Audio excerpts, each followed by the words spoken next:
Don't forget to subscribe, like, and leave a comment. Let's begin. It was late 11:15 p.m. on December 8, 2025. Inside a cozy home in Hachino, the Tanaka family was slowly preparing for bed. Mr. Tanaka was sitting in the living room, absorbed in a book. Mrs. Tanaka was in the kitchen, switching off lights after cleaning up the dishes. Their young daughter, Hana, slept soundly in her room. The house was calm, peaceful, until a low rumble emerged from deep underground. The sound quickly intensified, growing into a deafening roar. Suddenly, the entire house began to tremble violently. The floor jolted up and down with terrifying speed. Pictures fell from the walls, and glassware shattered in the kitchen. Hana woke up screaming. Mr. Tanaka dropped his book instantly. He ran to pull his wife toward the sturdy dining table. They attempted to take cover beneath it, but the shaking made every movement difficult. The noise was overwhelming, like a colossal train barreling through their home. On their television screen, an official earthquake early warning flashed. A map of Japan glowed with red lights spreading across it. A calm voice announced, "Earthquake, take cover." The official warning gave only a few precious seconds. Yet Mr. Tanaka recalled something unusual from earlier that day. Some residents mentioned a different experimental alert system. It had reportedly given them advance notice minutes before this official one. Why did only certain people receive this mysterious warning? Why not everyone in Hachino? This troubling question lingered in his mind as the violent shaking continued. The house groaned and twisted, dust falling from the ceiling, filling the air. Every second felt agonizingly long. The family clutched each other tightly under the table, eyes shut, praying for it to end. Then, as suddenly as it had begun, the chaos stopped. A deep, unnatural silence filled the house. No crashes, no glass breaking, only the sound of their frightened breaths. After a brief pause, a single noise broke the stillness outside, a distant siren wailing into the night. The earthquake itself was over, but for the Tanaka family, a greater danger was just beginning. The violent tremors had ceased, replaced by eerie quiet. Residents of Hachinoe and other cities in Amore Prefecture gradually realized the full scale of what had occurred. Experts later confirmed a powerful magnitude 7.5 quake. On Japan's Shindo scale, it registered as upper 6 in Hachinoe, so strong that standing was nearly impossible. Many had to drop to the floor or crawl for safety. The ground shook for over 30 seconds, reaching even Tokyo. Darkness soon engulfed the towns. Power lines snapped, leaving streets pitch black. People cautiously stepped outside, flashlight beams piercing the shadows.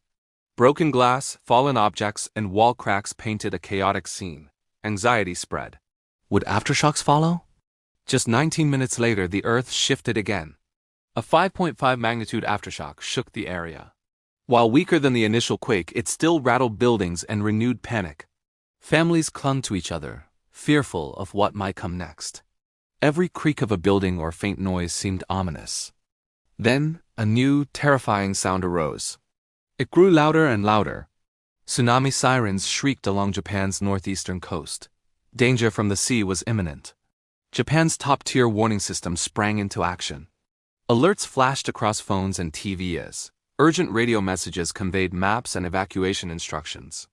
The message was clear. A tsunami was coming and people had to move immediately. The government ordered 90,000 residents to reach higher ground. Families grabbed emergency bags and hurried, even in darkness. Evacuation was urgent but organized.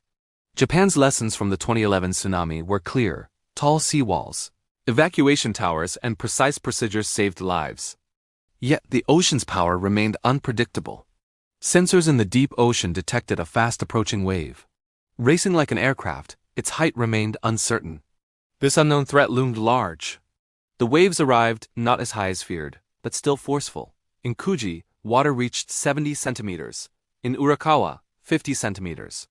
And in Matsu and Hachino, 40 centimeters. Buildings were damaged, streets flooded. 23 people were injured, one seriously. Most injuries stemmed from falling objects during the earthquake. A hotel in Hachinohe saw guests hurt by falling items. A man in Tohoku suffered when his car dropped into a sudden hole caused by softening ground. Elderly residents were hit by cabinets or broken objects. Rescue teams moved swiftly, extinguishing fires in Amore City and helping the injured. The government mobilized immediately. Prime Minister Sai Takaichi formed a special emergency response team. Chief Cabinet Secretary Minoru Kihara stressed, protecting lives was the top priority.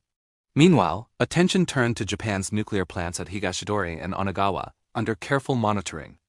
Engineers at both plants conducted urgent safety checks, automatic after any major quake. The nation held its breath, remembering Fukushima 2011.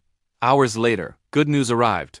No damage, all safety systems functional, confirmed by Japan's Nuclear Regulatory Authority. Relief spread, but new worries arose. Scientists spoke of stress triggering. This quake might have increased pressure on a nearby fault, possibly triggering a larger quake. At 2 a.m., the Japan Meteorological Agency held an emergency press conference. A senior official delivered alarming news. The chance of another powerful earthquake had risen. A mega quake magnitude 8 or higher could strike within 7 days. Historical parallels with 2011's Tohoku quake heightened fear. Authorities issued an unprecedented aftershock advisory for 182 towns across 7 prefectures. Residents were urged to review emergency plans, gather supplies, and stay alert. Every tremor, no matter how small, could indicate a looming disaster. Sanriku, the quake's epicenter, has a long history of seismic activity. A 1896 quake produced tsunami waves over 38 meters high. The 1968 quake measured magnitude 8. Japan sits on an active tectonic boundary where the Pacific Plate subducts under the North American Plate. Over time, pressure builds, eventually releasing in mega-thrust earthquakes. Stress triggering from one quake increases the chance of another nearby. Japan also faces the Namkai Trough mega-quake threat, a 900 kilometers long fault with an 80% chance of a magnitude 8 to 9 quake within 30 years. The 7-day warning period concluded without a further major quake. Relief washed over Japan. The December 8, 2025 earthquake, magnitude 7.5, became a full-scale national drill. Early warning systems and evacuation plans proved effective. Families revisited emergency kits, escape routes, and safety procedures. Communities strengthened collective readiness. Preparedness is ongoing. Japan continues improving warning systems, seawalls, and evacuation measures, knowing the next big quake could come anytime. The memory of 2011 remains a vital reminder.